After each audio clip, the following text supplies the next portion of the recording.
Hello, myself Yogeshwar, Faculty of Applied Science Department. Welcome to our YouTube channel RPIIT Academics. If you like the content, please subscribe our channel. Students, हम vitamins पढ़ रहे थे। Last हमारा vitamin B complex चल रहा था। उसके अंदर हमने विटामिन B6 पढ़ा था। आज हम उसी को कंटिन्यू आगे करते हुए विटामिन B7 पढ़ेंगे। देखो, विटामिन B7 का जो नाम होता है, क्या कहते हैं उसको, बायोटीन। विटामिन B7 और biotin also known as vitamin H, जिसे को हम विटामिन H के नाम से भी जानते हैं या फिर कोएंजाइम R के नाम से। Is a water soluble B vitamin. क्या है ये? वाटर सोल्यूबल B विटामिन है। Biotin is a coenzyme for carboxylase enzyme. जो बायोटीन है वो एक कोएंजाइम है। किसके लिए? Carboxylase enzyme. जो कार्बोक्सिलेज एंजाइम है वो तभी फंक्शनल होगा जब विटामिन B7 उसको मिलेगा। Involve in the synthesis of fatty acids. और जो ये कहाँ यूज़ होता है? फैटी एसिड्स की सिंथेसिस, आइसोल्यूशन की, and valine, these are the amino acids, and in gluconeogenesis, और साथ में ग्लूकोज फॉर्मेशन में भी यूज़ होता है। ये हमारा बायोटीन का स्ट्रक्चर है कि बायोटीन एक्चुअल में दिखता कैसे है। एक लॉन्ग रिंग होती है, कार्बोक्सिलिक ग्रुप हो गया, 2 NH और रिंग स्ट्रक्चर आ जाता है सल्फर ग्रुप के साथ। देन आते हैं dietary source of vitamin B7 की। हमें डाइट में विटामिन B7 मिलता कहाँ से, किन किन सोर्स से हमें विटामिन B7 मिलता है।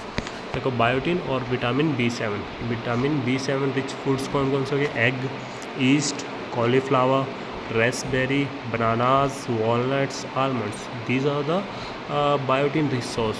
इन सब से हमें बायोटीन मिल जाता है विटामिन B7। डेली रिक्वायरमेंट कि हमें खाने में कितना विटामिन लेना चाहिए, तो मेंस वुमेंस होते हैं उनको होता है 100 to 200 mg, यानी कि पर डे हमें 200 से 200 mg विटामिन B7 खाने में लेना चाहिए। और वहीं चिल्ड्रंस की बात करें तो इनके 50 to 200 mg के बीच रिक्वायरमेंट है। इन्फेंट्स की अप टू 35 mg, तो ये इनकी डेली रिक्वायरमेंट होगी।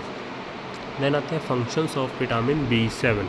Sufficient intake of vitamin B7 is important as it helps the body to convert. अब सफिशिएंट क्यों ज़रूरी है? क्योंकि ये क्या हेल्प करता है कन्वर्ट करने में, किसको? Food into glucose. फूड को जितना भी होता है उसको ग्लूकोज में कन्वर्ट करने में, यानी कि ग्लूकोज फॉर्मेशन में हेल्प करता है, which is use to produce energy, जो एनर्जी को बनाता है। Produce fatty acids and amino acids. अब फैटी एसिड्स और अमीनो एसिड्स को भी क्या करता है? प्रोड्यूस करता है। The building blocks of proteins, और बिल्डिंग ब्लॉक्स तो यानी कि प्रोटीन्स के फॉर्मेशन में हेल्प करता है। Activate protein amino acid metabolism in the hair, roots and finger cells. और प्रोटीन और अमीनो एसिड्स के मेटाबॉलिज्म को एक्टिवेट करता है, जैसे हमारे हेयर रूट्स हो गए या फिंगर नेल्स के सेल्स, इनके अंदर जो मेटाबॉलिज्म होता है अमीनो एसिड्स को, उसको एक्टिवेट करना भी हमारा विटामिन B7 का फंक्शन होता है।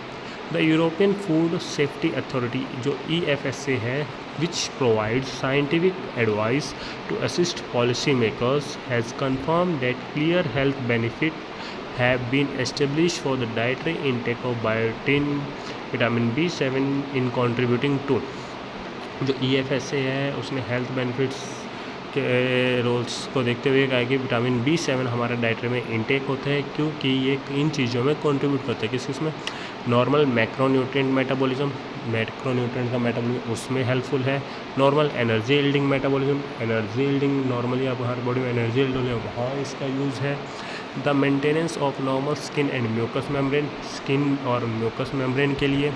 Normal function of nervous system, maintenance of normal hair, normal psychological functions, इन सब के लिए जो विटामिन B7 है वो बॉडी में रिक्वायर होता है। तो इसीलिए हमें बॉडी में डेली इंटेक में लेना पड़ता है।